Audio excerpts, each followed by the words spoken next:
বাবা gorilla king, আমার একটা কলা খেতে খুব ইচ্ছে করছে।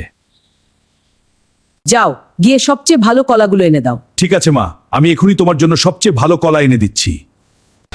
গরিলা কিং জঙ্গলের দিকে রওনা দিল।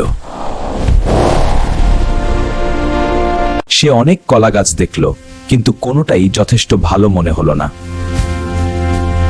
হঠাৎ সে দেখল একটা বিশাল কলার গাছ। এটাই মায়ের জন্য পারফেক্ট।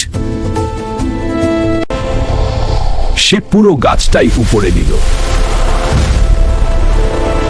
বিশাল কলার থোকা কাঁধে নিয়ে সে বাড়ির দিকে ফিরল।